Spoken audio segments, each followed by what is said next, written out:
down. The accident was not Josh's fault. Welcome, friends, new and old. We're back this week discussing Star Trek Lower Decks Season 4, Episode 9. This one's entitled The Inner Fight. This episode is a doozy, so consider this your spoiler warning. On with the show. As the first episode title we didn't know going into this season, The Inner Fight is quite the obvious callback and reference to the famous TNG episode, The Inner Light. However, I would be a liar if I were to say this is the biggest or even the most substantial callback the episode has to offer. In fact, the title is just a fun play on words, doesn't really impact the story whatsoever as far as a connection to that episode. But before we get there, I'd like to address the elephant in the room. I couldn't put it any better myself, so here is my good friend, that old Yorkshire geek, to explain from his flash review. Tillin returns, yay, 10 out of 10. In all seriousness though, there is a lot to unpack here, even though I definitely do hate that phrase. This episode starts out with something that I thought was going to be an absolute down, something that I've been growing a little bit weary of this season, but it actually turned out to be an incredible strength, which also provided a much needed recontextualization of the entire series, at least to a point. So Boimler, Tillin, and Mariner are doing some fairly typical Lower Decks away mission stuff on a science outpost, awesome repainted TOS era EV suits included, and of course, everything goes wrong. This is where Mariner flies off the handle and recklessly rushes into danger in order to save the day all on her own, her life and well-being be damned. Now, revelations later on in this episode make quite the parallel with the Voyager episode Extreme Risk, that episode where B'Elanna put herself in increasingly harrowing situations just to feel something, but let's not get ahead of ourselves quite yet. Mariner's behavior has been noticed by pretty much everyone on the ship, so Captain Freeman calls all of our lower deckers into the conference room in order to get some answers, and in order to send them off on a safe mission to keep Mariner out of the way while they do some real Starfleet business related to that mystery ship plot. At this point, our story splits into A and B plots, so let's cover the Ceritos mission first. It's a fine story with some interesting developments and Easter eggs, but if I'm being honest here, it pales in the moonlight compared to that other story. Upon realizing that the mystery ship is now setting its sights on former Starfleet members, the Ceritos has been tasked with tracking down and protecting some of those. 7 of 9, Beverly Crusher, Thomas Riker, and Nick Locarno. Oh my god, we're gonna meet Beverly Crusher? No. Where do I even begin with this? Beverly Crusher, as we know, left Starfleet for the whole Jack situation, as revealed in Picard Season 3. It's really cool to know that while all of this is going on, a widow baby Jackie boy is out there somewhere. 7 of 9. We also know her story from Picard, albeit less fun and more tragic at this point. She's palling around with the Fenris Rangers. Also, Icheb is probably still alive at this point. So for all that is sacred and holy, please use this event to fix the timeline from the mistakes made against him. Moving on to some revelations, Thomas freaking Riker. Now, I was under no illusions that he was dead, even though we probably were meant to believe that that was the case. Short backstory here, the last time we saw him, he had stolen the Defiant but turned himself over to be imprisoned by the Cardassians as a Maquis. Fast forward a little bit later, the Dominion took over Cardassia and they wiped out all remaining Maquis. This instance is also what led to that destructive path B'Elanna was on in Extreme Risk. It's almost like I planned this. I don't believe for a moment they would have killed Thomas Riker if he was still in their custody. Not only did he have intel they could have possibly mined from him, but there is a possibility they would have thought that they could turn him and use him as a plant. Sure, the Dominion had the Changelings, but what better tool to use to infiltrate when Starfleet knew of the Changelings than someone who wasn't one? Kind of a Shinzon-esque type of plan, if you ask me. Regardless, he's confirmed to be alive and out there right now, probably due to the fact that Frakes is down for literally anything Star Trek at any time, at any given moment, period. He's there. The fourth person on this list being Tom Pericles Locarno. This is my squadron leader, Nicholas Locarno. Now, if you don't recall him, he is Tom Paris in basically everything but name, including sharing an actor. Long story short, he was in the academy when a training exercise went wrong, resulting in the death of a cadet. There was a cover-up attempt which was ultimately foiled by the change of heart of Wesley Crusher, brought on by one of the most famous Captain Picard speeches. The first duty of every Starfleet officer is to the truth. As to why Locarno wasn't used in Voyager, well, I've heard two reasons, and I tend to find some validity to both of them. The first being the unwillingness of them to pay the writer of The First Duty royalties for the entire run of Voyager in order to be able to use the character. The second having to do with the fact that Locarno was kind of irredeemable, while Tom Paris, having a very slightly tweaked backstory, did have a path to redemption. Regardless, Locarno and Paris now both exist, so I suppose Robert Duncan McNeil can't complain about that.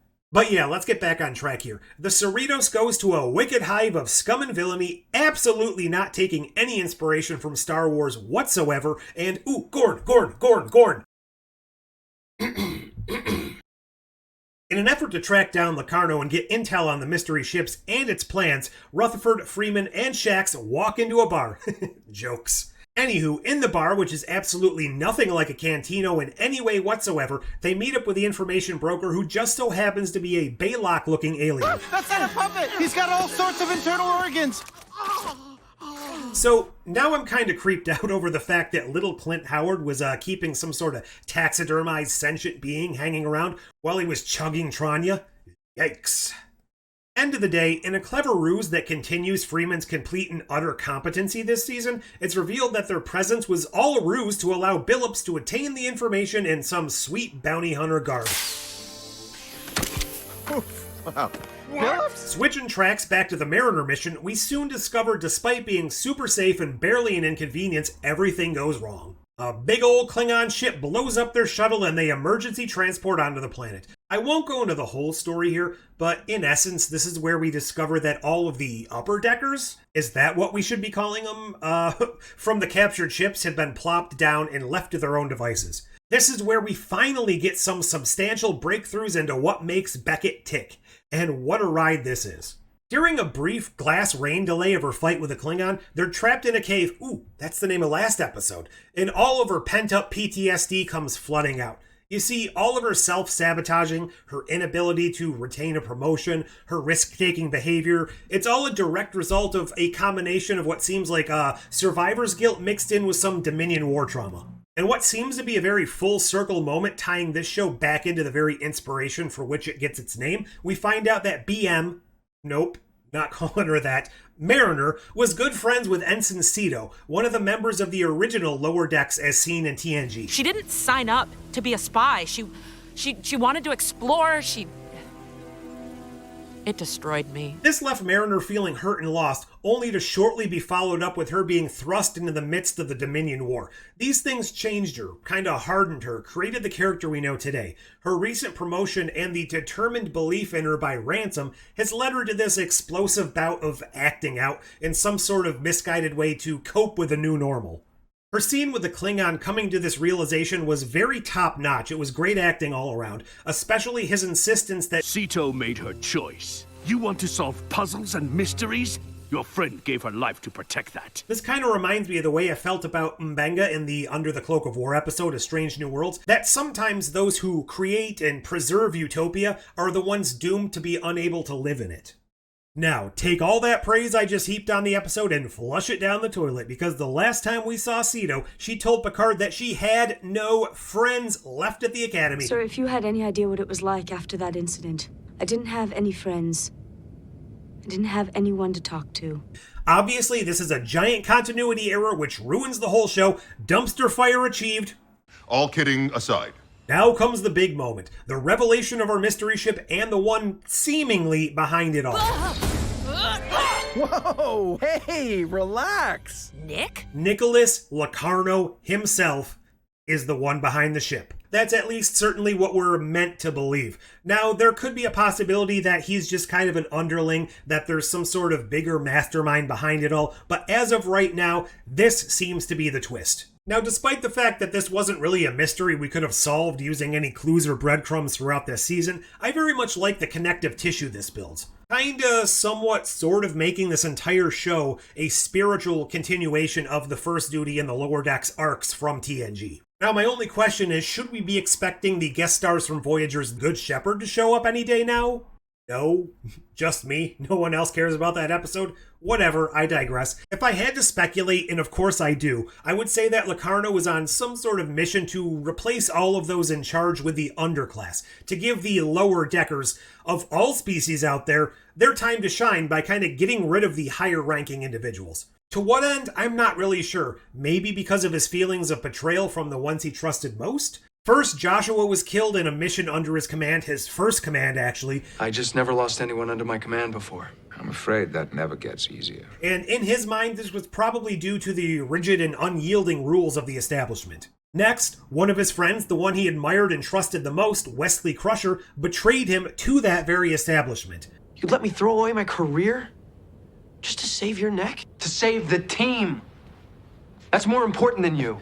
Now, while he was probably still sitting in prison and mulling over his actions, the next member of his team, Ensign Cito, was sent on a mission that he probably feels she was unfairly chosen for and sent to her death.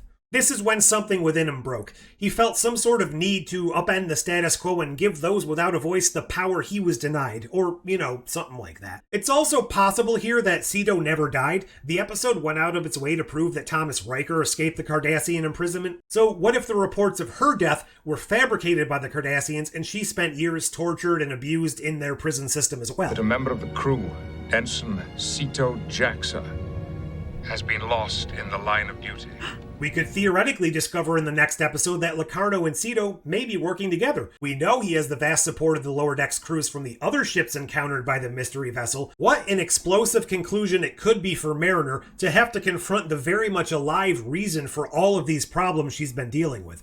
Or to, just deal with the embodiment of that through Nick. This episode also seems to give us a new appreciation for last week's episode. Locarno definitely seems to be a dark mirror for Tendi, a there but for the grace of God go I moment to what could have become of our quartet if Tendi hadn't been there as a sort of friendship glue to pull them all back together at the end of Caves. No one could have asked for a better team.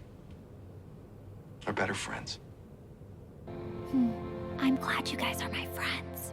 But what do you think of this episode? Did you like all of these connections, or are you just hoping for something more, something different, something a little less, contrived maybe? Where do you think this story is going, and what, if any, major shifts do you think we'll see in the finale next week? Leave all your thoughts down below. Like, share, subscribe, super comment, or whatever it's called. But until next time, We are getting out of here.